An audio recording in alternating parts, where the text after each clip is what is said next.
Joshua Dagenais, comment avez-vous été recruté par RMC Découverte pour prendre part à l'aventure Construction Sauvage? Manu, je travaillais déjà avec la boîte de production 909 et un jour ils m'ont posé la question de savoir si j'étais intéressé de participer à une émission de RMC Découverte portant sur les cabanes. Cela faisait 2 ans que la chaîne cherchait des profils. J'ai accepté à la condition de faire quelque chose de différent du format américain. Quelle différence avez-vous tenu à établir?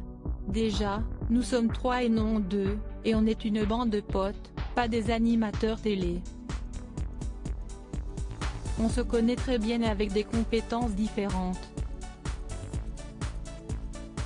Pour moi, je trouve cela dur d'avoir, dans la version américaine, une discussion pseudo-technique entre le chef de chantier et le bricoleur.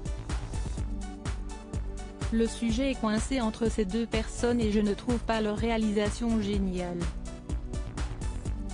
Nous sommes de vrais constructeurs.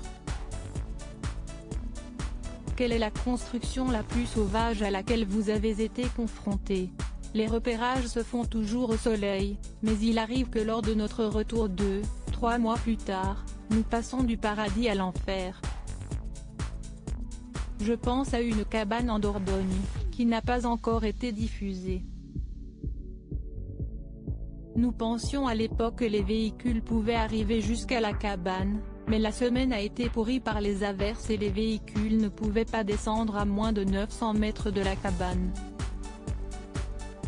Il a fallu tout transporter à la main et nous avons été confrontés à un chaudron de boue, c'était horrible. Nous avons été confrontés à un chaudron de boue, c'était horrible. Avez-vous craint de manquer de temps lors des tournages? La course contre la montre a été un cauchemar.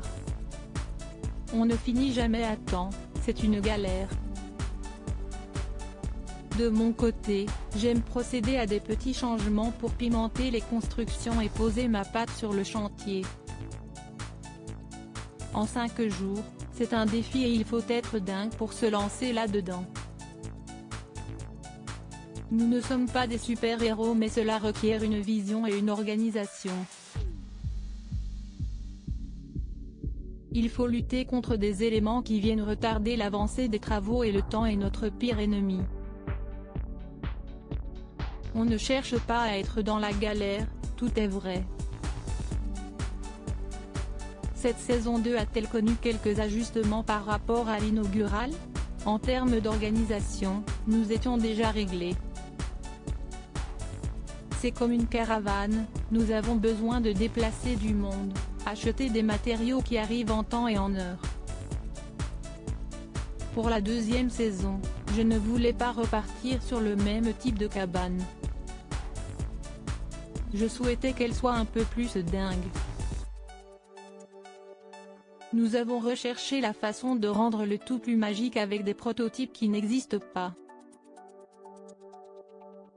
Un lieu inspire la cabane et le client inspire le contact et ce que l'on doit faire. Comment est né ce surnom de roi de la cabane qui vous accompagne dans l'émission? Ce n'est pas moi qui me suis attribué le titre de roi de la cabane, mais l'écriture.